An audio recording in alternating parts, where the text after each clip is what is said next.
Hello friends, welcome to the class. നമ്മൾ നോക്കാൻ പോകുന്നത് 6ാം ക്ലാസ്സിൻ്റെ സോഷ്യൽ സയൻസ് ആണ്. കഴിഞ്ഞ വർഷം ഓണം എക്സാമിന് ചോദിച്ച ചോദ്യങ്ങളും അതിൻ്റെ ഉത്തരങ്ങളും അതുപോലെ തന്നെ കുറച്ച് ഇമ്പോർട്ടൻ്റ് ആയിട്ടുള്ള ക്വസ്റ്റ്യൻസും ഞാൻ ഈ വീഡിയോയിൽ പറയുന്നുണ്ട്. അപ്പോൾ വീഡിയോ ഫുള്ളായിട്ട് കാണാം. ഓക്കെ, അപ്പോൾ നിങ്ങൾക്ക് എല്ലാവർക്കും അറിയാം 6 ചോദ്യങ്ങളാണുള്ളത്. അതിൽ 2 ചോദ്യങ്ങളിൽ ഓപ്ഷൻ ഉണ്ട്, എ ബി ഓപ്ഷൻ ഉണ്ട്. അതിലേതെങ്കിലും ഒരു ക്വസ്റ്റ്യൻ മാത്രം എഴുതിയാൽ മതി, ഒന്നുകിൽ എ അല്ലെങ്കിൽ ബി മാത്രം എഴുതിയാൽ മതി. ഓക്കെ, അപ്പോൾ ഫസ്റ്റ് ക്വസ്റ്റ്യൻ തന്നെ വന്നിട്ടുള്ള ഇതാണ്: Athens and Sparta were 2 major city states in ancient Greece. Ancient ഗ്രീസിലെ 2 പ്രധാനപ്പെട്ട സിറ്റി സ്റ്റേറ്റ്സ് ആയിരുന്നു ഏതൻസും സ്പാർട്ടയും. Okay, complete the concept map including the features of Athens and Sparta, the city states in ancient Greece. Ancient ഗ്രീസിലെ ഈ city സ്റ്റേറ്റ്സിൻ്റെ കുറച്ച് പ്രത്യേകതകൾ താഴെ കൊടുത്തിട്ടുണ്ട്, കണ്ടോ, ഒരു കോൺസെപ്റ്റ് മാപ്പ് പോലെ. അപ്പോൾ അത് കംപ്ലീറ്റ് ചെയ്യാനാണ് നിങ്ങളോട് പറയുന്നത്. ഓക്കെ, അപ്പോൾ ഈ ഏതൻസ് ആൻഡ് സ്പാർട്ടയുടെ വരുന്നത് പോലെ തന്നെ ബുദ്ധിസം ആൻഡ് ജൈനിസത്തിൻ്റെ ഫീച്ചേഴ്സ് വരാം, മെസോലിത്തിക് ഏജ്, നിയോലിത്തിക് ഏജ് അല്ലേ, അതിനെക്കുറിച്ചുള്ള ഫീച്ചേഴ്സൊക്കെ ഇതുപോലെ കോൺസെപ്റ്റ് മാപ്പായിട്ട് നിങ്ങൾക്ക് വരാൻ സാധ്യതയുള്ള ക്വസ്റ്റ്യൻസ് ആണ്. അപ്പോൾ അതൊക്കെ ഒന്ന് നോക്കുക. ഓക്കെ, അപ്പോൾ നമുക്കിത് നോക്കാം. ഏതൻസിൽ എന്താ നിലനിന്നിരുന്നത്? ഡെമോക്രസി, ജനാധിപത്യമാണ് നിലനിന്നിരുന്നത്. സ്പാർട്ടയിൽ അരിസ്റ്റോക്രസിയാണ് നിലനിന്നിരുന്നത്. ഓക്കെ, ബാക്കി എന്തൊക്കെ ഫീച്ചേഴ്സ് ഒക്കെ നമുക്ക് ഫീച്ചേഴ്സായിട്ട് എഴുതാം. 2 ഫീച്ചേഴ്സാണ് പറഞ്ഞിട്ടുള്ളത്. ഈ താഴെ പറയുന്ന 3 ഫീച്ചേഴ്സിൽ ഏത് വേണമെങ്കിൽ നിങ്ങൾക്ക് എഴുതാം കേട്ടോ. അപ്പോൾ ആദ്യത്തെ ഏതൻസിൻ്റെ ഫീച്ചർ എന്ന് പറഞ്ഞാൽ എന്താണ്? അത് ഡെമോക്രസിയാണ് എന്നാണ്. രണ്ടാമത്തെ ഫീച്ചർ നമുക്ക് എന്ത് എഴുതാം? A system of education that gave importance to art and culture. കലയ്ക്കും അതിൻ്റെ സംസ്കാരത്തിനും പ്രാധാന്യം കൊടുത്തിരുന്ന ഒരു വ്യവസ്ഥയായിരുന്നു എവിടെ നിലനിന്നിരുന്നത്? ഏതൻസിൽ നിലനിന്നിരുന്നത് അല്ലേ. അപ്പോൾ അവരുടെ സിസ്റ്റം ഓഫ് എഡ്യൂക്കേഷൻ എന്തിനാണ് പ്രാധാന്യം കൊടുത്തിരുന്നത്? ആർട്ടിനും കൾച്ചറിനുമാണ് പ്രാധാന്യം കൊടുത്തിരുന്നത്.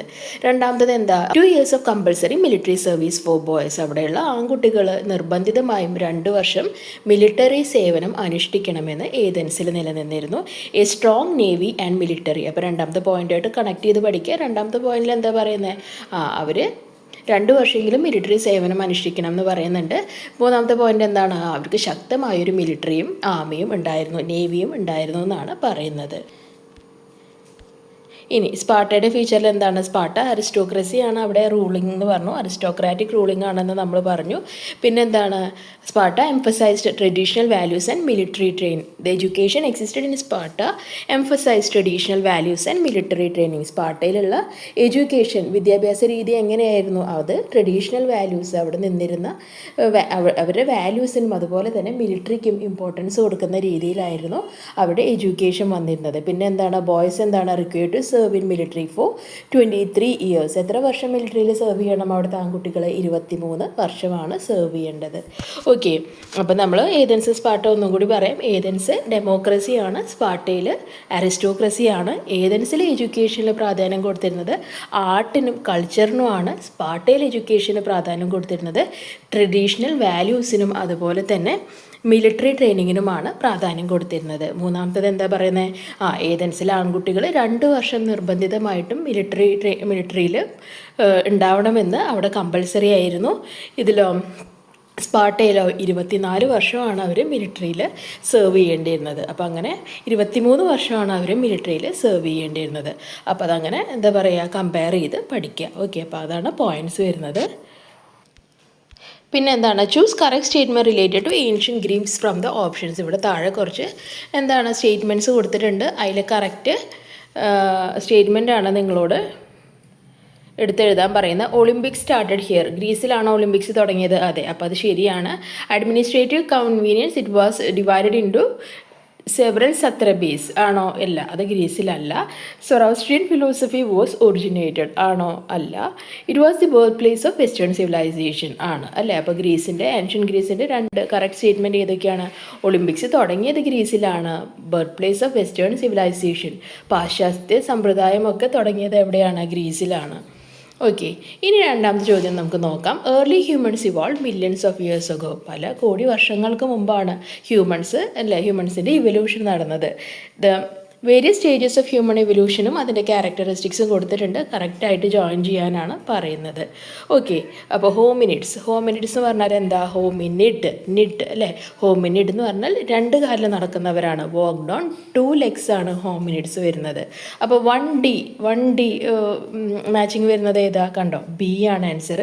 ബാക്കി എല്ലാത്തിലും 1C 1B 1A എന്നൊക്കെയാണ് വരുന്നത്. ഓക്കെ, അപ്പോൾ ഇതിൽ ഏതെങ്കിലും ഒന്നിൻ്റെ ആൻസർ അറിഞ്ഞു കഴിഞ്ഞാലും നിങ്ങൾക്ക് ഈ ഒരു മാച്ച് ദ ഫോളോയിങ് കംപ്ലീറ്റ് ചെയ്യാൻ പറ്റും. ഓക്കെ, അപ്പോൾ ഹോമിനിഡ് എന്ന് പറഞ്ഞാൽ വാക്ക്ഡ് ഓൺ 2 leg ആണ്.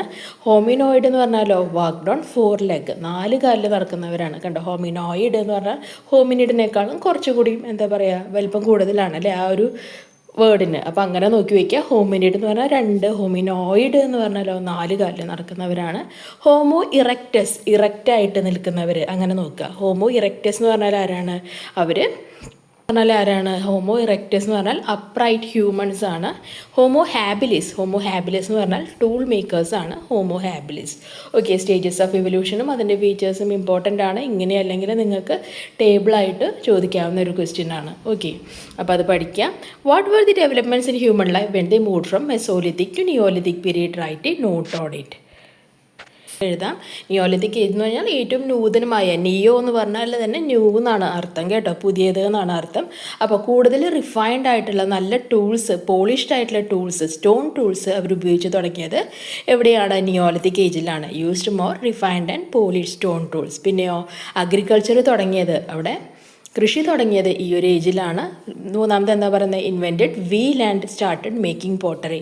1 മാർക്ക് ക്വസ്റ്റ്യനൊക്കെ ആയിട്ട് നിങ്ങൾക്ക് സിമ്പിൾ ക്വസ്റ്റ്യൻസ് ആയിട്ട് ഇത് വരാറുണ്ട്. വീൽ ഇൻവെൻറ്റ് ചെയ്തത് ഏതിലാണ്? നിയോലിത്തിക് ഏജിലാണ്. അതുപോലെ തന്നെ പോട്ടറി മേക്കിംഗ് സ്റ്റാർട്ട് ചെയ്തതും നിയോലിത്തിക് ഏജിലാണ്. 2 ചോയ്സ് ഉണ്ട്, 3A 3B ഉണ്ട്. ഏതെങ്കിലും ഒരെണ്ണം എഴുതിയാൽ മതി. Which among the given statement is not correct? താഴെ പറഞ്ഞവയിൽ ഏതാണ് കറക്റ്റ് അല്ലാത്തത്? The main feature of Harappan civilization is town planning അല്ലേ? ടൗൺ പ്ലാനിങ് ഏതിൻ്റെ ഭാഗമാണ്? ഹാരപ്പൻ സിവിലൈസേഷൻ്റെ പ്രധാനപ്പെട്ടൊരു ഫീച്ചറാണ്. അത് ശരിയാണ്.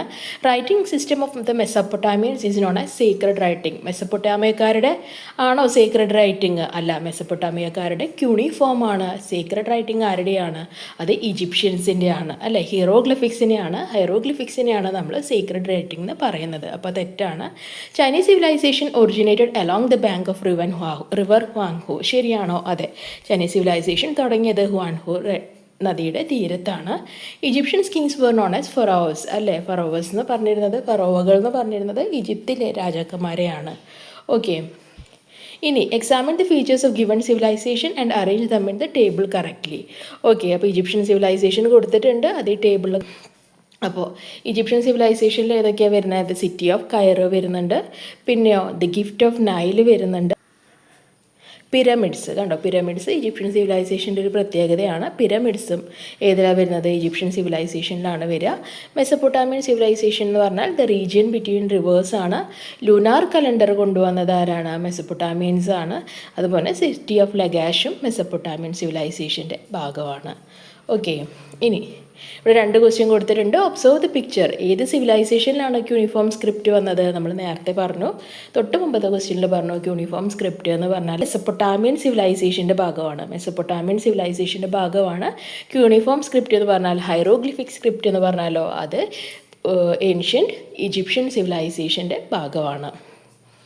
Okay, prepare a note comparing the features of these 2 സ്ക്രിപ്റ്റിൻ്റെ. അപ്പോൾ ഇതാണ് ക്യൂണിഫോം സ്ക്രിപ്റ്റിൻ്റെ ഫീച്ചേഴ്സ് എന്ന് പറഞ്ഞാൽ ഇതാണ് വരുന്നത്. മെസപ്പൊട്ടാമിയൻ സിവിലൈസേഷൻ്റെ ഭാഗമാണ് ക്യൂണിഫോം എന്ന് പറഞ്ഞു. പിന്നെ ആ പിക്ചർ ഒന്ന് നോക്കിയാൽ കണ്ടോ, അത് കളിമണ്ണ് കൊണ്ടാണ് ഉണ്ടാക്കിയിട്ടുള്ളതെന്ന് നമുക്കത് കണ്ടാൽ അറിയാം. ഓക്കെ, അതുപോലെ എന്താണ്, ചിത്രങ്ങളാണ് കൂടുതലായിട്ട് വരച്ചിട്ടുള്ളത്. പിന്നെ നല്ല ക്ലിയർ ആയിട്ടാണ് വരച്ചിട്ടുള്ളത്. അപ്പോൾ എന്തോ ഒരു പോയിൻറ്റഡ് ആയിട്ടുള്ളൊരു ഡിവൈസ് യൂസ് ചെയ്തിട്ടാണ് അവരത് വരച്ചിട്ടുള്ളതെന്ന് നമുക്ക് മനസ്സിലാക്കാം. ഓക്കെ, അപ്പോൾ നമുക്കിതിൻ്റെ ഫീച്ചേഴ്സിലേക്ക് പോവാം. The script was developed by the Sumerians ആണ് ഈ ഒരു സ്ക്രിപ്റ്റ് ഡെവലപ്പ് ചെയ്തത്. അതിൻ്റെ ഷേപ്പ് കണ്ടോ, അതിനെ നമ്മൾ എന്തെന്നാ പറയുക? വെഡ്ജ് ഷേപ്ഡ് പിക്ടോഗ്രഫിക് സ്ക്രിപ്റ്റ് എന്നാണ് പറയുക അല്ലേ? പിക്ചേഴ്സ് യൂസ് ചെയ്തിട്ടാണ് അവർ കൂടുതൽ എഴുതിയിരുന്നത്. ഇറ്റ് വാസ് റിട്ടൺ ഓൺ എങ്ങനെയാണ്? ക്ലേ ടാബ്ലറ്റ്സ്, കളിമൺ ഫലകങ്ങളിലാണ് അവർ എഴുതിയിരുന്നത്. They use a pointed reed stylus to write on clay tablet. അവരെന്താണ് ആ പോയിൻറ്റഡ് ആയിട്ടുള്ള കൂർത്ത റീഡ് സ്റ്റൈലസ് യൂസ് ചെയ്തിട്ടാണ് അവർ ആ ഒരു ക്ലേ ടാബ്ലറ്റിൻ്റെ മുകളിൽ എഴുതിയിരുന്നത്.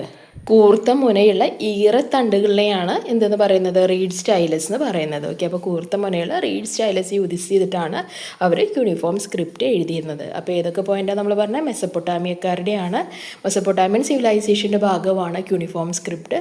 ഈ ഒരു ഡയഗ്രാം, ഈ ഒരു പിക്ചർ ഓർമ്മ വയ്ക്കുക. എങ്ങനെയാണ് അത്? കളിമണ്ണുകൊണ്ടാണ് ഉണ്ടാക്കിയിട്ടുള്ളത്. അപ്പോൾ നമുക്ക് എന്ത് പറയാം?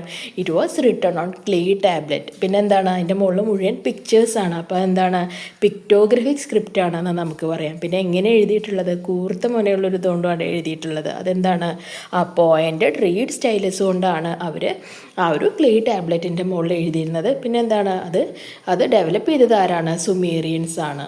ഓക്കെ, ഇനി ഹൈറോഗ്ലിഫിക് സ്ക്രിപ്റ്റ് കൊണ്ടുവന്നത് ആരാണ്? It was the script of ancient Egyptians, അല്ലേ?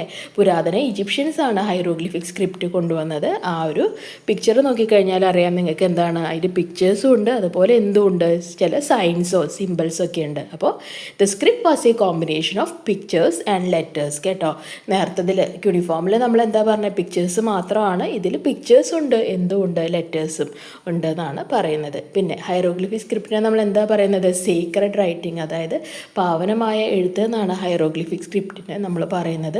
അതുകൊണ്ട് തന്നെ അത് കൂടുതലും നമ്മൾ കണ്ടുവരുന്നത് ആരാധനാലയങ്ങളിലും മോണ്യുമെൻറ്റ്സിലൊക്കെയാണ് എന്നാണ് പറയുന്നത്. ഓക്കെ, പിന്നെ ഹൈറോഗ്ലിഫിക്സ് എവിടെ നിന്ന് എങ്ങോട്ടാണ് വായിക്കുന്നത്? റൈറ്റിൽ നിന്ന് ലെഫ്റ്റിലേക്കാണ്. നമ്മൾ അറബിക്കൊക്കെ വായിക്കില്ലേ, അതുപോലെ റൈറ്റിൽ നിന്ന് ലെഫ്റ്റിലേക്കാണ് എന്ത് വായിക്കുന്നത്? ഹൈറോഗ്ലിഫിക് സ്ക്രിപ്റ്റ് വായിക്കുന്നത്. ഇമാജിനറി ലൈൻസ് എർത്തിൻ്റെ സർഫസിൽ വരച്ചിട്ടുള്ള ആ ഇമാജിനറി ലൈൻസിനെയാണ് നമ്മൾ ലാറ്റിറ്റ്യൂഡ്സ് എന്നും ലോജിറ്റ്യൂഡ്സ് എന്നും പറയാം. കേട്ടോ, imaginary lines drawn on the surface of the earth. ഈ പിക്ചറിൽ കാണുന്ന പോലെ കണ്ടോ, അതിനെയാണ് നമ്മൾ ലാറ്റിറ്റ്യൂഡ്സും ലോജിറ്റ്യൂഡ്സും പറയാം. ഇനി which of the following is not a feature of equator? ഇതിൽ ഇക്വേറ്ററിൻ്റെ ഫീച്ചർ അല്ലാത്തത് ഏതെന്നാണ് ചോദിക്കുന്നത്. നോക്കാം നമുക്ക്. Greater circle of latitude. ആ ഇക്വേറ്റർ എന്ന് പറഞ്ഞാൽ എന്താണ്? ആ ഗ്ലോബിൻ്റെ മുകളിലുള്ള ഭൂമധ്യരേഖ, അല്ലേ? അപ്പോൾ ഏറ്റവും വലിയ സർക്കിളിനെയാണ് നമ്മൾ എന്ത് പറയുന്നത്? ഇക്വേറ്റർ എന്ന് പറയുന്നത്. അത് കറക്റ്റാണ്. Based on equator the earth can be imagined as two hemisphere, അല്ലേ? ഇക്വേറ്റർ ആണ് ഭൂമിയുടെ ഒത്ത നടുവിൽ കൂടെ പാസ് ചെയ്ത് പോകുന്ന ലൈൻ. അപ്പോൾ അതുകൊണ്ട് തന്നെ അത് ഭൂമിയെ നോർത്തേൺ ഹെമിസ്ഫിയറും സദേൺ ഹെമിസ്ഫിയറുമായിട്ട് ഡിവൈഡ് ചെയ്യുന്നുണ്ട്. അപ്പോൾ അത് ശരിയാണ്. 0 ഡിഗ്രി ലൈൻ ഓഫ് ലാറ്റിറ്റ്യൂഡ്. അതെ, 0 ഡിഗ്രി ലൈൻ ഓഫ് ലാറ്റിറ്റ്യൂഡ് ഏതാണെന്ന് ചോദിച്ചാൽ നിങ്ങൾ ഏതാ എഴുതേണ്ടത്? ഇക്വേറ്റർ ആണ് എഴുതേണ്ടത്.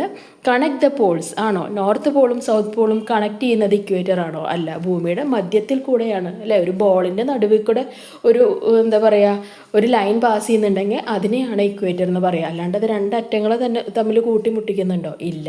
അപ്പോൾ അതുകൊണ്ട് കണക്ട്സ് ദ പോൾസ് ആണ് തെറ്റ്. ഓക്കെ, അപ്പോൾ ഈ മൂന്നും നിങ്ങൾക്ക് ഫീച്ചർ ഓഫ് ദി ഇക്വേറ്റർ ചോദിച്ചു കഴിഞ്ഞാൽ ഇതൊക്കെ എഴുതാം. ഗ്രേറ്റസ്റ്റ് സർക്കിളാണ് ലാറ്റിറ്റ്യൂഡിൻ്റെ, 0 ഡിഗ്രി ലൈനാണ്, ഇക്വേറ്ററാണ് ഭൂമിയെ നോർത്തേൺ ഹെമിസ്ഫിയറും സദേൺ ഹെമിസ്ഫിയറുമായിട്ട് ഡിവൈഡ് ചെയ്യുന്നത്. അപ്പോൾ 2 ക്വസ്റ്റിൻ്റെ ആൻസർ ഇവിടെ കിട്ടിയല്ലോ. ഇനി അടുത്തത് നോക്കാം. ഗ്ലോബിൻ്റെ മോഡൽ വരയ്ക്കാനാണ് പറയുന്നത്. ഈ സൈഡിൽ ഞാൻ ഗ്ലോബിൻ്റെ മോഡൽ കൊടുത്തിട്ടുണ്ട്. ഇതിനനുസരിച്ച് നിങ്ങൾ മാർക്ക് ചെയ്യുക. ഇതെന്തായാലും വരയ്ക്കുന്നത് പഠിച്ചിട്ട് പോവുക. കേട്ടോ, ഇനി സ്റ്റേറ്റ് എന്ന് പറയുന്നത് എന്താണ്? സ്റ്റേറ്റ് എന്ന് പറഞ്ഞാൽ ഏറ്റവും വലിയ സോഷ്യോ പൊളിറ്റിക്കൽ സിസ്റ്റം ആണെന്ന് പറയുന്നുണ്ട്. അപ്പോൾ സ്റ്റേറ്റിനെ കുറിച്ചുള്ള കറക്റ്റ് സ്റ്റേറ്റ്മെൻറ്റ്സ് ആണ് നിങ്ങളോട് ഇവിടെ മാർക്ക് ചെയ്യാൻ പറഞ്ഞിട്ടുള്ളത്. State protects the rights of the people. ശരിയാണോ? അത് ശരിയാണ്. State can exist without people. ആണോ? മനുഷ്യന്മാരില്ലാതെ, ജനങ്ങളില്ലാതെ സ്റ്റേറ്റിന് നിലനിൽപ്പുണ്ടോ? ഇല്ല, അത് തെറ്റാണ്. For the existence of A state A permanent well defined territory is essential, അല്ലേ? ഒരു സ്റ്റേറ്റ് നിലനിൽക്കണമെങ്കിൽ അതിന് കറക്റ്റായിട്ടുള്ള ബൗണ്ടറീസും ടെറിട്ടറീസും ഒക്കെ ഉണ്ടാവണം. അത് കറക്റ്റാണ്. State is A temporary institution. അതെയോ? കേരള എന്ന് പറയുന്ന ഒരു സ്റ്റേറ്റ് ടെമ്പററി ആണോ? അല്ല, അത് പെർമനൻ്റ് ആണ്. അപ്പോൾ അത് തെറ്റാണ്. കേട്ടോ, അപ്പോൾ ആൻസർ വരുന്നത് ഏതാണ്? കറക്റ്റ് സ്റ്റേറ്റ്മെൻറ്റ് ഏതൊക്കെയാണ്? എയും സിയുമാണ് കറക്റ്റ് സ്റ്റേറ്റ്മെൻറ്റ്. ഇനി add the necessary details in debate on subject role of government in ensuring welfare of people of the state. ജനങ്ങളുടെ വെൽഫെയർ, ജനങ്ങളുടെ നന്മ ഉറപ്പുവരുത്താനായിട്ട് ഗവൺമെൻറ് എന്തൊക്കെ കാര്യങ്ങൾ ചെയ്യുന്നുണ്ട്?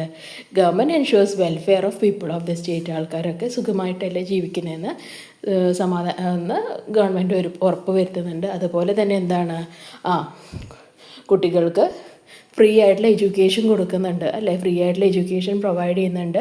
അതുപോലെ തന്നെ സബ്സിഡൈസ്ഡ് റേറ്റ്സിൽ എന്ത് പ്രൊവൈഡ് ചെയ്യുന്നുണ്ട്? ഭക്ഷണം പ്രൊവൈഡ് ചെയ്യുന്നുണ്ട് റേഷൻ കടകളിലൂടെ. പിന്നെന്താണ്? അവർക്ക് ഫ്രീ ആയിട്ടുള്ള മെഡിക്കൽ ഫെസിലിറ്റീസ് കൊടുക്കുന്നുണ്ട്. അപ്പോൾ അതൊക്കെ നിങ്ങൾക്ക് ഇവിടെ എഴുതാം. ഓക്കെ, ഇനി ക്വസ്റ്റ്യൻ 6 ബുദ്ധിസത്തിനും ജൈനിസത്തിനും പറ്റിയിട്ടാണ് പറയുന്നത്. ജൈനിസത്തിൻ്റെ പ്രിൻസിപ്പിൾ എന്താണ്? ത്രിരത്ന എന്താണെന്നാണ് ആദ്യത്തെ ചോദ്യം വരുന്നത്. ത്രിരത്ന എന്ന് പറഞ്ഞാൽ എന്താ? Right belief, right knowledge, right action. കേട്ടോ, ശരിയായ വിശ്വാസം, ശരിയായ അറിവ്, ശരിയായ പ്രവൃത്തി, അതാണ് എന്ത് വരുന്നത് ത്രിരത്ന എന്ന് പറയുന്നത്. Right belief, right knowledge, right action. ജൈനിസത്തിൻ്റെയും ഫീച്ചേഴ്സ് കമ്പയർ ചെയ്ത് എഴുതാൻ പറയുന്നുണ്ട്, നോക്കാം നമുക്ക്. ഇതാണ് ജൈനിസത്തിൻ്റെ ഫീച്ചർ വരുന്നത്. ഓൾ തിങ്സ് ഹാവ് ലൈഫ്, എല്ലാ സാധനങ്ങൾക്കും ജീവനുണ്ട് എന്ന് പറയുന്നത് ജൈനിസമാണ്. No living thing should be harmed, ahimsa അല്ലേ, ഒരു ലിവിങ് തിങ്സും ഒരു ജീവനുള്ള വസ്തുവിനെയും നമ്മൾ ഉപദ്രവിക്കരുത് എന്ന് പറയുന്നത് ജൈനിസമാണ്. Do not steal, do not lie, ഒരിക്കലും കട്ടെടുക്കരുത്. അതുപോലെ തന്നെ ഡു നോട്ട് ലൈ അല്ലേ, ഒരിക്കലും നുണ പറയരുത് എന്ന് പറയുന്നത് ജൈനിസമാണ്. Right belief, right knowledge, right action, ഇപ്പോൾ തന്നെ നമ്മൾ പറഞ്ഞു ത്രിരത്ന എന്ന് പറയുന്നത് ജൈനിസത്തിൻ്റെ ഭാഗമാണ്. ഓക്കെ, അപ്പോൾ എന്തൊക്കെ പറഞ്ഞു, എല്ലാ തിങ്സിനും ജീവനുണ്ട്, ഒരു ജീവനുള്ള തിങ്ങിനെയും നമ്മൾ എന്ത് ചെയ്യാൻ പാടില്ല, ഹാം ചെയ്യാൻ പാടില്ല. മൂന്നാമത്തത് ഡു നോട്ട് സ്റ്റീൽ, കട്ടെടുക്കരുത്. ഡു നോട്ട് ലൈ, കള്ളം പറയരുത്. Fourth one right belief, right knowledge and right action. Triratna എന്ന് പറയുന്നത് ജൈനിസത്തിൻ്റെ ഭാഗമാണ്. ഓക്കെ, ഇനി ബുദ്ധിസത്തിൽ എന്താണ് വരുന്നത്, ഡു നോട്ട് ഹാം അതേഴ്സ്. കണ്ടോ, ജൈനിസത്തിലും ബുദ്ധിസത്തിലുമുള്ള ഒരേ ഫീച്ചറാണ് അഹിംസ, അല്ലെങ്കിൽ മറ്റുള്ളവരെ ഹാം ചെയ്യരുത് എന്നുള്ളത്. ഡു നോട്ട് ലൈ, ഇതും ജൈനിസത്തിലുണ്ടായിരുന്നു അല്ലേ.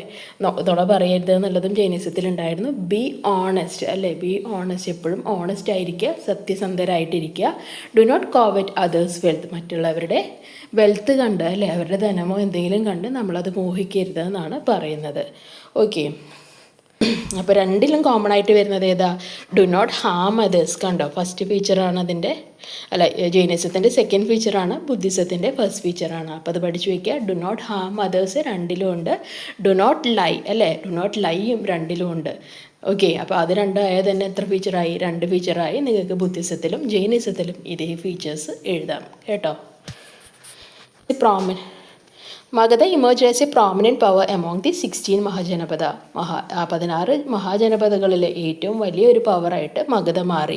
ഏത് ഫാക്ടേഴ്സാണ് മഗധയുടെ ഗ്രോത്തിന് സഹായിച്ചത്, അതിനെപ്പറ്റി നോട്ട് എഴുതാൻ പറയുന്നുണ്ട്. ക്വസ്റ്റ്യനാണ്, റിപ്പീറ്റഡ് ആയിട്ട് ചോദിക്കുന്ന ഒരു ക്വസ്റ്റ്യനാണ് കേട്ടോ. അപ്പോൾ മഗധയുടെ ഗ്രോത്തിന് കോൺട്രിബ്യൂട്ട് ചെയ്ത ഫാക്ടേഴ്സ് ഏതാണ്, പവർഫുൾ റൂളേഴ്സ്, സ്ട്രോങ് മിലിറ്ററി അല്ലേ, അവരുടെ എന്താണ് വളരെ ശക്തരായ റൂളേഴ്സ് ആയിരുന്നു. അതുപോലെ തന്നെ ശക്തമായൊരു മിലിറ്ററിയും അവർക്ക് ഉണ്ടായിരുന്നു. പിന്നെയോ രണ്ടാമത്തത് presence of iron ore manufacture and use of iron weapons and tools. ഇരുമ്പയറിൻ്റെ സാന്നിധ്യം മഗധ എംപയറിൽ ഉണ്ടായിരുന്നു. അതുകൊണ്ട് തന്നെ ഇരുമ്പ് കൊണ്ടുള്ള ആയുധങ്ങൾ അവരുണ്ടാക്കിയിരുന്നു. ഓക്കെ, ഇനി തേർഡ് വൺ വരുന്നത് എന്താണ്, ഏറ്റവും ഇമ്പോർട്ടൻ്റ് ആയിട്ടുള്ളൊരു ഫാക്ടറാണ് fertility resulting from the proximity to Ganges and its tributaries അല്ലേ. ഗംഗയുടെ അടുത്ത് അല്ലെങ്കിൽ ഗംഗാനദിയുടെ അടുത്തും അതുപോലെ തന്നെ ഗംഗാനദിയുടെ കൈവരികളുടെ അടുത്തുമായിരുന്നു മഗധ എംപയർ അല്ലെ, അവർ ആ ഒരു കിങ്ഡം സ്ഥിതി ചെയ്തിരുന്നത്. അപ്പോൾ അതുകൊണ്ട് തന്നെ അവിടുത്തെ ലാൻഡ് എന്ന് പറയുന്നത്, ഭൂമി എന്ന് പറയുന്നത് ഫെർട്ടൈലായിരുന്നു അല്ലെ, ഫലഭൂയിഷ്ടമായ ഒരു മണ്ണായിരുന്നു അവർക്കുണ്ടായിരുന്നത്. ലാസ്റ്റ് വൺ എന്താ പറയുന്നത്, ഇപ്പം നമ്മൾ പറഞ്ഞു ഫലഭൂയിഷ്ടമായ മണ്ണാണുള്ളത്. അപ്പോൾ അതുകൊണ്ട് തന്നെ it supported in the agriculture അല്ലേ, എന്താണ്, കൃഷിയെ സപ്പോർട്ട് ചെയ്തിരുന്നു. അതുവഴി അവർക്ക് ട്രേഡും നടന്നിരുന്നു എന്നാണ് പറയുന്നത്. അപ്പോൾ ഇതാണ് 4 ഫാക്ടേഴ്സ് വരുന്നത്. ഫസ്റ്റ് ഫാക്ടർ എന്ന് പറയുന്നത് സ്ട്രോങ് മിലിറ്ററി ആണ്, അതുപോലെ സ്ട്രോങ് റൂളേഴ്സാണ്, സ്ട്രോങ് മിലിറ്ററി ആണ്. അതാണ് ആദ്യത്തെ ഫാക്ടർ വരുന്നത്. രണ്ടാമത്തെ ഫാക്ടർ എന്ന് പറയുന്നത് the presence of iron or and weapons use to make it അല്ലേ, അയൺ ഓറിൻ്റെ സാന്നിധ്യം ഉണ്ടായിരുന്നു. അതുകൊണ്ട് അവർ വെപ്പൺസും ടൂൾസും ഉണ്ടാക്കിയിരുന്നു. തേർഡ് വൺ എന്ന് പറയുന്നത് it was near river Ganga and it's tributary, so it was fertile അല്ലേ. അപ്പോൾ അതിൻ്റെ ലാൻഡ് എന്ന് പറയുന്നത് റിവർ ഗംഗയുടെ അടുത്തായിരുന്നു. അതുകൊണ്ട് തന്നെ അത് ഫലഭൂയിഷ്ടമായിരുന്നു. Progress in agriculture and trade, അതുവഴി അവർക്ക് കൃഷിയിലും ട്രേഡിലും മുന്നേറാൻ പറ്റിയെന്നാണ് പറയുന്നത്. ഈ താഴെ പറഞ്ഞവയിൽ മഗധയെ പറ്റി കറക്റ്റ് അല്ലാത്ത സ്റ്റേറ്റ്മെൻറ്റ് ഏതെന്നാണ് ചോദിക്കുന്നത്. ആദ്യത്തെ സ്റ്റേറ്റ്മെൻറ്റ് എന്താ, fertility resulting from proximity to Ganges. ഇപ്പം നമ്മൾ പറഞ്ഞൊരു ടേമാണ് അല്ലേ, ഒരു ഫാക്ടറാണ്. അപ്പോൾ അത് എന്താണ്, ശരിയാണ്. ഇനി Pataliputra served as the earlier capital of Magadha. അതെയോ, പാടലിപുത്രയാണോ ഏർലിയർ ക്യാപിറ്റൽ ഓഫ് മഗധ? അല്ലാതെ രാജഗൃഹയായിരുന്നു. പിന്നീട് ട്രേഡ് ആവശ്യങ്ങൾക്ക് വേണ്ടിയിട്ട് അത് പാടലിപുത്രയിലേക്ക് മാറ്റുകയായിരുന്നു. ഇനി Chandragupta Maurya who establish the Maurya empire by annexing nearby regions to Magadha. ശരിയല്ലേ, മഗധയുടെ പുറത്തുള്ള പ്രദേശങ്ങൾ കൂടി മഗധ എംപയറിലേക്ക് അദ്ദേഹം കൂട്ടിച്ചേർത്തിരുന്നു. Dhanananda was the ruler of Magadha. ശരിയാണോ? അതെ, ധനാനന്ദ മഗധയുടെ റൂളറായിരുന്നു. അപ്പോൾ ഇതിൽ ശരിയല്ലാത്തത് ഏതാണ്? ബി ആണ്, Pataliputra served as the earlier capital of Magadha. Okay, question paper വരുന്നത് ഇമ്പോർട്ടൻ്റ് ആയിട്ടുള്ള കാര്യങ്ങൾ ഞാൻ ജസ്റ്റ് ഒന്ന് പറഞ്ഞു പോവാം. ഓക്കെ, ഈ ടേബിളൊന്ന് ഓർമ്മ വയ്ക്കുക. ഇതെങ്ങനെയാണ് ഹ്യൂമൻസിനെ കാറ്റഗറൈസ് ചെയ്യുക എന്നുള്ളതാണ്. പ്രിമേറ്റ്സ് എന്ന് പറഞ്ഞാൽ എന്താണ്? മാമൽസിൻ്റെ ഒരു കാറ്റഗറീനെ, സസ്തനികളുടെ ഒരു കാറ്റഗറീനെയാണ് പ്രിമേറ്റ്സ് പറയുന്നത്. പ്രിമേറ്റ്സിൽ നിന്ന് പിന്നെ എന്തായി? ഹോമിനോയിഡ്സ് ആയി. ഹോമിനോയിഡ്സ് എന്ന് പറഞ്ഞാൽ എന്താണ്? നാല് കാലിൽ വാക്ക്ഡ് ഓൺ 4 legs ആണ് ഹോമിനോയിഡ്സ് എന്ന് പറഞ്ഞാൽ. ഹോമിനോയിഡിൽ നിന്ന് അത് ഹോമിനിഡായി അല്ലേ. ഹോമിനിഡ് എന്ന് പറഞ്ഞാൽ എന്താ? 2 കാലിൽ നടക്കുന്നവരാണ് ഹോമിനിഡ്, വാക്ക്ഡ് ഓൺ 2 legs. ഇനി ഹോമിനിഡ്സിനെ തന്നെ രണ്ടായിട്ട് ഡിവൈഡ് ചെയ്യുന്നുണ്ട്, ആസ്ട്രലോപിത്തിക്കസും ഹോമോയും കേട്ടോ. ഫസ്റ്റ് വൺ വരുന്നത് ഹോമോ ഹാബിലിസ് ആണ്. അവർ ടൂൾ മേക്കേഴ്സ് ആണ്. എന്താണ് ടൂൾ മേക്കേഴ്സ് എന്ന് പറഞ്ഞാൽ? ആയുധങ്ങൾ ഉണ്ടാക്കുന്നവരെയാണ് ഹോമോ ഹാബിലിസ് എന്ന് പറയുക. ഹോമോ ഇറക്റ്റസ് എന്ന് പറഞ്ഞാൽ അപ്രൈറ്റ് ഹ്യൂമൻസ് ആണ്. ഹോമോ സേപ്പിയൻസ് എന്ന് പറഞ്ഞാൽ എന്താണ്? വൈസ് ഓർ തിങ്കിങ് മാൻ, ബുദ്ധിയുള്ള മനുഷ്യരെയാണ് നമ്മൾ ഹോമോ സാപ്പിയൻസ് എന്ന് പറയുന്നത്. ഇപ്പോൾ നോർമലി നമ്മളെയൊക്കെ പറയുന്നത് ഹോമോ സാപ്പിയൻസ് എന്നാണ്. ഓക്കെ, അപ്പോൾ ഈ ഒരു ടേബിൾ എന്തായാലും ഓർമ്മ വയ്ക്കുക. ഇനി സ്റ്റോൺ ഏജിനെ 3ആയിട്ട് ഡിവൈഡ് ചെയ്യുന്നുണ്ട്. പാലിയോലിത്തിക് ഉണ്ട്, മെസോലിത്തിക് ഉണ്ട്, നിയോലിത്തിക് ഏജ് ഉണ്ട്. പാലിയോലിത്തിക് ഏജ് എന്ന് പറഞ്ഞാൽ എന്താണ്? ഫസ്റ്റ് ഫേസ് ആണ് കേട്ടോ. ഇത് നിങ്ങൾക്ക് ഓർമ്മ വയ്ക്കാമല്ലോ. പാലിയോലിത്തിക് എന്ന് പറഞ്ഞാൽ ഫസ്റ്റ് ഫേസ് ആണ്, മെസോലിത്തിക് എന്ന് പറഞ്ഞാൽ സെക്കൻഡ് ഫേസ് ആണ്, നിയോലിത്തിക് എന്ന് പറഞ്ഞാൽ തേർഡ് ഫേസ് ആണ്. ഓക്കെ, അപ്പോൾ ആ ഒരു പോയിന്റ് നിങ്ങൾക്ക് എഴുതാം. പിന്നെ എന്താണ്? പാലിയോലിത്തിക് ഏജിൽ ആ പിക്ചർ നോക്കി വയ്ക്കുക, ആ പിക്ചറും കൂടി ഒന്ന് വരച്ച് വയ്ക്കുക ഈ ഒരു ക്വസ്റ്റ്യൻ വന്നിട്ടുണ്ടെങ്കിൽ കേട്ടോ. അപ്പോൾ പാലിയോലിത്തിക് ഏജ് എന്ന് പറഞ്ഞാൽ എന്താണ്? ആ പിക്ചർ നോക്കി കഴിഞ്ഞാൽ തന്നെ നിങ്ങൾക്കറിയാം എന്താണ്? വലിയ സ്റ്റോൺസ് ആണ് used, rough stones and tools. Shape ചെയ്യാത്ത ടൂൾസ്, റഫായിട്ടുള്ള സ്റ്റോൺസ് ആണ് അവർ ഉപയോഗിച്ചിരുന്നത്. Gathering and hunting as means of livelihood. അവരെന്താണ്? അവർ വേട്ടയാടിയിട്ടൊക്കെയാണ് അവർ ജീവിച്ചിരുന്നത്. ഇനി മെസോലിത്തിക് ഏജിലോ അവർ കുറച്ചും കൂടി കൂർത്തിട്ടുള്ള ടൂൾസാണ് യൂസ് ചെയ്യുന്നത് കണ്ടോ. അപ്പോൾ എന്താണ്? Used small and fine tools Mesolithic ഏജിൻ്റെ ഒരു പ്രത്യേകതയാണ്. Used edible grasses and fish as food. അവർ കൂടുതൽ എന്താണ്? ഭക്ഷ്യയോഗ്യമായ പുല്ലും അതുപോലെ തന്നെ ഫിഷുമാണ് ആ ഒരു സ്റ്റേജിൽ യൂസ് ചെയ്തിരുന്നത്. പിന്നെ എന്താണ്?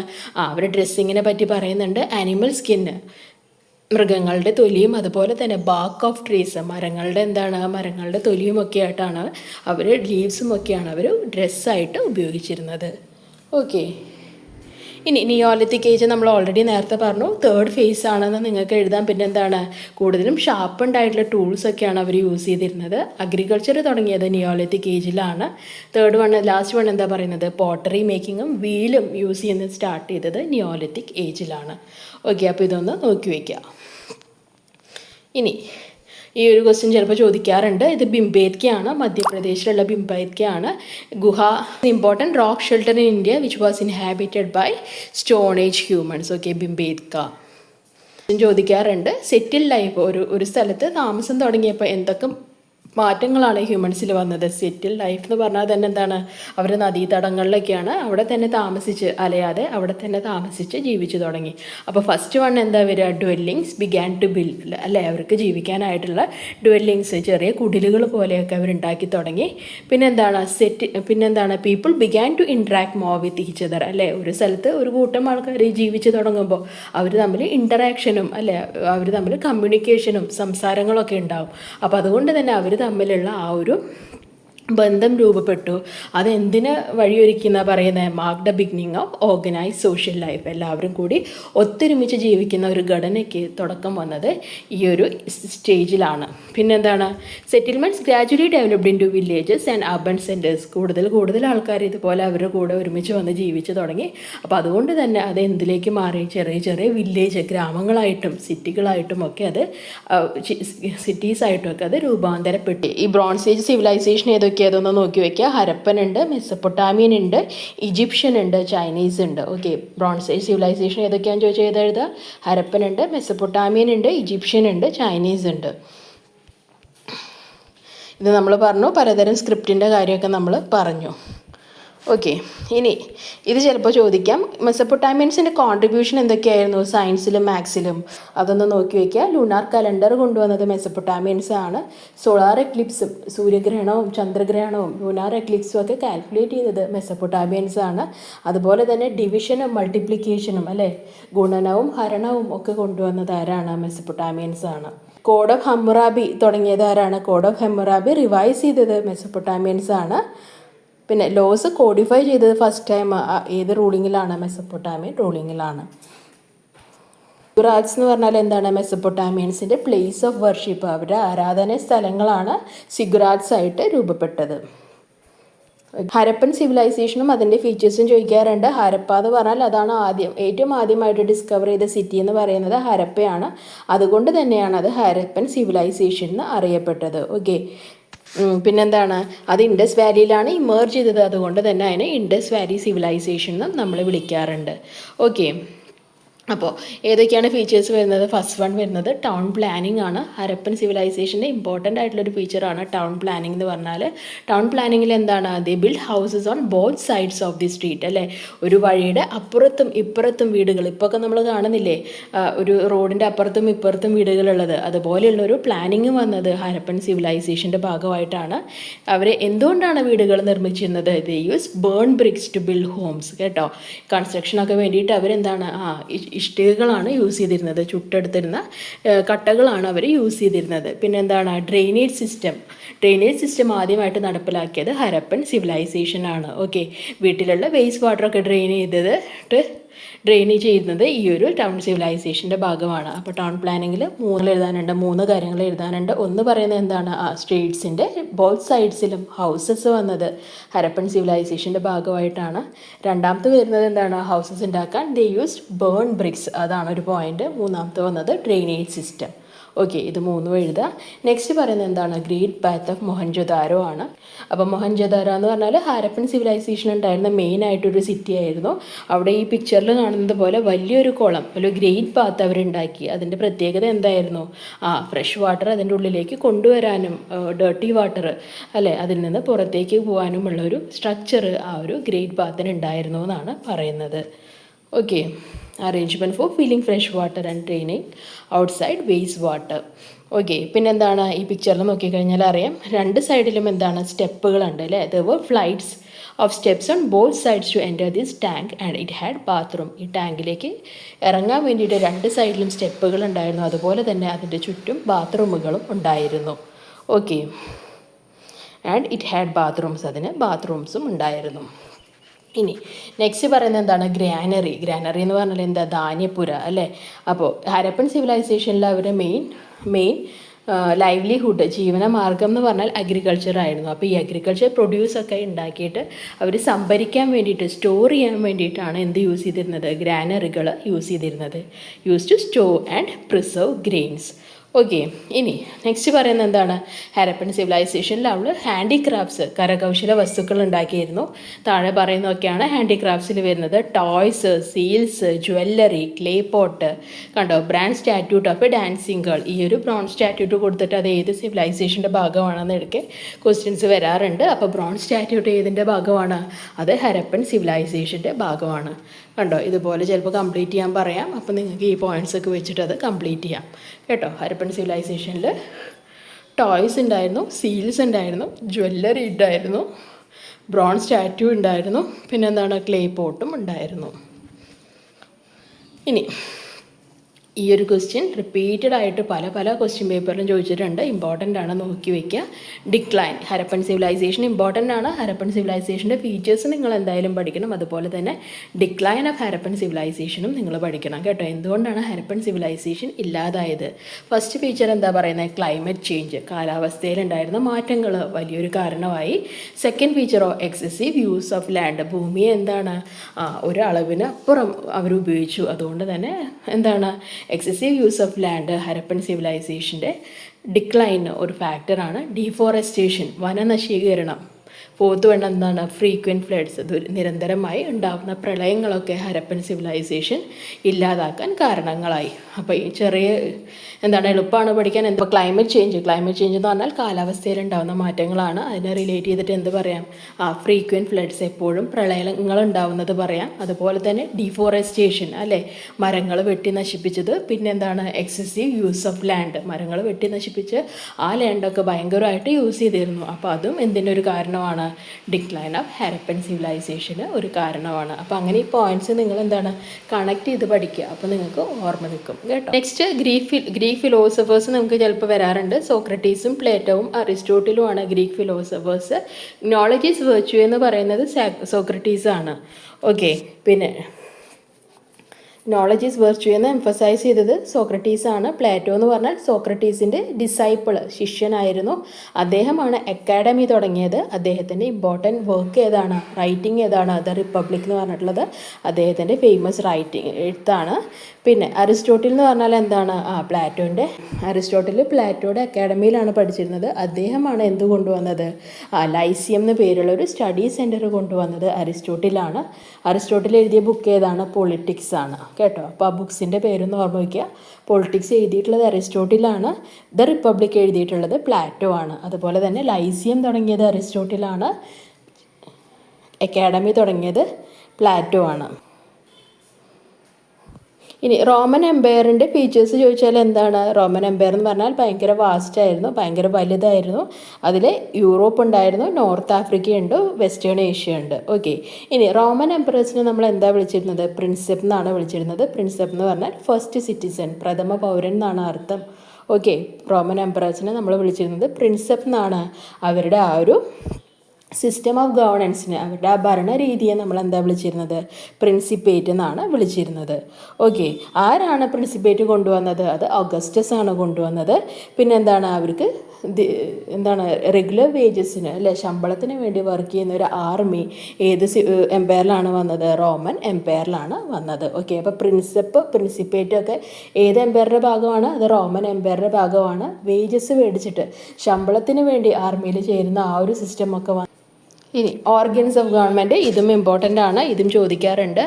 ഗവൺമെൻറ്റിനെ ലെജിസ്ലേച്ചറായിട്ടും എക്സിക്യൂട്ടീവായിട്ടും ജുഡീഷ്യറി ആയിട്ടും ഡിവൈഡ് ചെയ്യുന്നുണ്ട്. ലെജിസ്ലേറ്റർ എന്ന് പറഞ്ഞാൽ നിയമം ഉണ്ടാക്കുന്നവരെയാണ് ലെജിസ്ലേറ്റർ എന്ന് പറയാം. ഇത് legislator make laws and bring about changes in existent laws that are required by the state. Okay, ഒരു സ്റ്റേറ്റിന് വേണ്ടിയിട്ടുള്ള നിയമങ്ങൾ ഉണ്ടാക്കുന്നതും ഇനി ഉള്ള നിയമങ്ങൾ എന്തെങ്കിലും മാറ്റങ്ങൾ വേണമെങ്കിൽ അത് കൊണ്ടുവരുന്നതും ലെജിസ്ലേറ്ററാണ്. എക്സിക്യൂട്ടീവ് എന്ന് പറഞ്ഞാൽ ആ നിയമം നടപ്പാക്കുന്നവരെ, ഇപ്പോൾ ഗവൺമെൻറ് ഓഫീസേഴ്സൊക്കെ ഉണ്ടല്ലോ, അപ്പോൾ അവരെയൊക്കെയാണ് നമ്മൾ എന്ത് പറയുക, ആ ജോലി ചെയ്യുന്ന ആൾക്കാരെയാണ് നമ്മൾ എക്സിക്യൂട്ടീവ് എന്ന് പറയുക. നിയമം ഉണ്ടാക്കുന്നത് ലെജിസ്ലേറ്റർ ആണെങ്കിൽ അത് നടപ്പാക്കുന്നത് ഡേ ടു ഡേ ആക്ടിവിറ്റീസ് ഗവൺമെൻറ്റിൻ്റെ ഒക്കെ ചെയ്യുന്നത് ആരാണ്, ദൈനംദിന പ്രവർത്തനങ്ങളൊക്കെ ചെയ്യുന്നത് എക്സിക്യൂട്ടീവാണ്. ജുഡീഷ്യറി എന്ന് പറഞ്ഞാൽ എന്താ, ജുഡീഷ്യറി എന്ന് പറഞ്ഞാൽ ഈ ലോയെ ഇൻ്റർപ്രറ്റ് ചെയ്യുന്നതും എന്തെങ്കിലും പണിഷ്മെൻ്റ് ഒക്കെ ഉണ്ടെങ്കിൽ അത് കൊടുക്കുന്നതും ഒക്കെ വരുന്നത് ജുഡീഷ്യറിയിലാണ്. നമ്മുടെ കോർട്ടുകളുണ്ടല്ലോ, ഹൈക്കോർട്ട്, സുപ്രീം കോർട്ട്, അങ്ങനെയുള്ള കോർട്ട്സൊക്കെ വരുന്നത് ജുഡീഷ്യറിയിലാണ്. എന്തെങ്കിലും ഡിസ്പ്യൂട്ട്സ് ഒക്കെ വന്നു കഴിഞ്ഞാൽ അതിലൊരു തീർപ്പ് കൽപ്പിക്കുന്നത് ജുഡീഷ്യറിയാണ്. ഓക്കെ, അപ്പോൾ 3 ഓർഗൻസ് ആണുള്ളത്. ലെജിസ്ലേറ്റർ ഉണ്ട്, എക്സിക്യൂട്ടീവ് ഉണ്ട്, ജുഡീഷ്യറി ഉണ്ട്. Legislator is a system which makes the laws and make changes to any of the existing laws ഉണ്ടാക്കുന്നത്, ലോ മേക്കിംഗ് ആണ് ലെജിസ്ലേറ്ററിൽ. ലോൻ്റെ എക്സിക്യൂഷൻ ത്രൂ പീപ്പിളാണ് ഏതിൽ വരുന്നത്, എക്സിക്യൂട്ടീവിൽ വരുന്നത്.